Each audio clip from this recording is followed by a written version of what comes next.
the Gemara and the Rambam, which is 600 years before Chabad started. The Rambam, based on the words of the Gemara, say that every Jew have to look at himself as 50-50. 50% righteous, 50% wicked. If we only think we're wicked, then I said before, maybe you came a little bit late, we will break if we think we're only bad. If we think we're only good, we will not move 1 inch forward. We will stay the same way we are with no progress. So we have to look at ourselves as 50-50. And the Rambam say, based on the words of the Gemara, if you're going to make now the next act, if it's going to be a positive, a good deed, mitzvah, you turn your scale into the positive side, and therefore you affect the entire world to go to a positive side. If you're going to make a sin, you turn yourself to the negative side and the entire world to the negative side. This is how a person has to look at himself every minute of his life. However, there's one thing you say that we have to clarify. A person must judge himself every day before he goes to sleep. What am I doing right?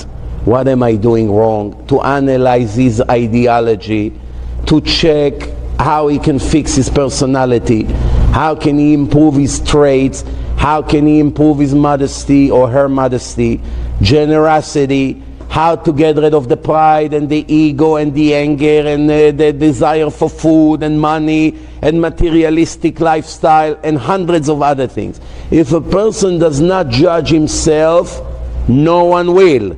By the time he will be judged after he died, will be too late to fix. So if we judge ourselves right now, if I look at my day today, what did I do today right? What did I do wrong? And I write it in my calendar. Today I didn't have such a great day, I got angry, and I didn't enough tzedakah today, I didn't learn enough Torah, I didn't pray early enough, whatever I did wrong. And then I write what I did right. And then I say, okay, tomorrow has to be a better day. So that's how you judge yourself. You're not judging yourself to punish yourself or to reward yourself. This is not your job. But you must judge yourself, and you have to be a critic of yourself. Because if you're not going to do it, most likely no one will. Now, I just want to finish what I just started to explain. People today live with such understanding, which is totally wrong, that to fear God is not a good thing. The exact opposite is the truth. Get it to your head once for all. It's an honor to fear God, not a disgrace. It's not something that you should be ashamed of. To fear people, yes. We fear people all the time. We fear judges, we fear police, we fear terrorism, we fear lots of other things, which is normal. We shouldn't fear so much people, but we do fear people all the time. If we fear people, needless to say, we have to fear the one who judges us and will decide where we go when we die. Our eternity is in his decision. If we won't be afraid of him, who exactly we are going to be afraid of? The Gemara says Rabbi Yochanan ben Zakkai was 120 years old. Moment before he passed, all his students were around his bed, and they saw that he's shaking from fear before he dies. They asked him, Rabbi, why are you so afraid? He said, if I would go in front of a human being judge that today is here, tomorrow is dead, I will still be shaking from him, not knowing what decision he's going to make about me. I would be still afraid. Now when I go in front of a judge that you cannot bribe, you cannot fool, how can I not be afraid? You are so righteous. All your life you learn Torah. You are the holiest person in the world. You lived full life, 120 years. If you're afraid so much, what are we going to say? So when they realized how righteous the rabbi is, they told him, Rabbi, before you leave us, please give us a blessing. Final blessing. What was his blessing to them? You'll be surprised. He said to them, I wish you that you will fear God like you fear people. When I read this Gemara for the first time in my life, I was kind of disappointed, to be honest. This is the blessing the greatest rabbi has to give to his student? Couldn't give them something a little bit more encouraging?